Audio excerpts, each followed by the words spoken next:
Good morning. അങ്ങനെ 12 മണിക്ക് ഞങ്ങൾ എഴുന്നേറ്റിരുന്ന് പടക്കമൊക്കെ പൊട്ടുന്ന കണ്ടു. ഞങ്ങളുടെ ഇവിടെയൊക്കെ പണ്ടൊക്കെ ന്യൂ ഇയർ ആഘോഷിക്കുമായിരുന്നു, പക്ഷേ ഇപ്പം അങ്ങനെയില്ല. ഇടയ്ക്ക് വെച്ചത് ബ്രേക്കായിപ്പോയി. ഇതിപ്പോൾ 12 മണിയായപ്പോൾ 4 സൈഡിൽ നിന്നും പടക്കം പൊട്ടുമായിരുന്നു. രാവിലെ എഴുന്നേറ്റ് വന്നപ്പോൾ അത്യാവശ്യം നല്ല തണുപ്പുണ്ടായിരുന്നു. പിന്നെ ഇന്നൊരു വർഷത്തിൻ്റെ തന്നെ ആദ്യത്തെ ദിവസമല്ലേ, അതുകൊണ്ട് തന്നെ ഇന്ന് നല്ല രീതിയിൽ എല്ലാം ചെയ്ത് ഒരു പെർഫെക്റ്റ് ആയിട്ടുള്ളൊരു ഡേ ആയിട്ട് തുടങ്ങാമെന്ന് വിചാരിച്ചു. രാവിലെ തന്നെ എഴുന്നേറ്റ് ഞങ്ങൾ യോഗ ചെയ്യാനായിട്ട് പോയി.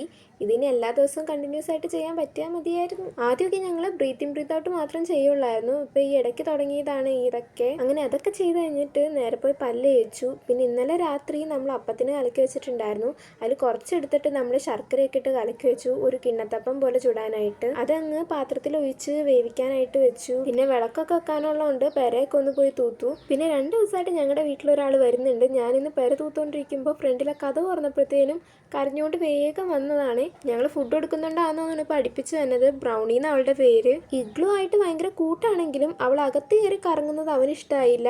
അവനപ്പോഴത്തേനും അവൾ അകത്തുനിന്ന് ഓടിച്ചു. ഇന്ന് രാവിലത്തേക്ക് ഞങ്ങൾക്ക് അപ്പമായിരുന്നു. അപ്പം അമ്മ അതൊക്കെ അവിടെ നിന്ന് ചുടുമായിരുന്നു കേട്ടോ. ഇന്നലെ ഞങ്ങൾ അപ്പം ഉണ്ടാക്കിയെങ്കിലും അത് പൊടി വെച്ച് ഉണ്ടാക്കിയ കാരണമെന്ന് തോന്നുന്നു ഒട്ടും ശരിയായിട്ടൊന്നുമില്ല. അതുകൊണ്ട് അമ്മ ഞങ്ങൾക്ക് ഇന്ന് അരി വെള്ളത്തിലിട്ടിട്ട് അപ്പം ചുട്ട് തന്നു. അപ്പോഴേക്കും നമ്മുടെ കിണ്ണത്തപ്പം ഒക്കെ അത്യാവശ്യം സെറ്റായി വന്നിട്ടുണ്ടായിരുന്നു. പിന്നെ കുറച്ച് ദിവസമായി വിളക്കൊക്കെ വെച്ചിട്ട് വീട് ഫുള്ളൊക്കെ ഇന്നലെ തന്നെ ഞങ്ങൾ ഒതുക്കി എല്ലായിടത്തും നല്ലോണം തൂത്തുവാരിയൊക്കെ വൃത്തിയാക്കി വെച്ചു. പിന്നെ അത്യാവശ്യം കുറച്ച് സാധനങ്ങളൊക്കെ ഇവിടുന്ന് മാറ്റാനുണ്ടായിരുന്നു, വേണ്ടാത്തത്. അത് ഇന്നലെ തന്നെ എല്ലായിടത്തും മാറ്റി കൊടുക്കേണ്ടതൊക്കെ കൊടുത്തു. പിന്നെ വേഗം വിളക്കൊക്കെ വെച്ചിട്ട് അമൃത അമ്പലത്തിൽ പോയി വന്നു. അപ്പോഴത്തേനും ഞാനും അമ്മയൊക്കെ വേഗം കുളിച്ചു. പിന്നെ ഞങ്ങൾ ചായ കുടിക്കാനിരുന്നു. ഇന്നപ്പോൾ ചായ കുടിക്കാനായിട്ട് നമുക്ക് കിണ്ണത്തപ്പവും വെള്ളയപ്പവും പരിപ്പറിയുമായിരുന്നു. അപ്പം ഇന്ന് ഇത്രേ ഉള്ളൂ. Bye bye.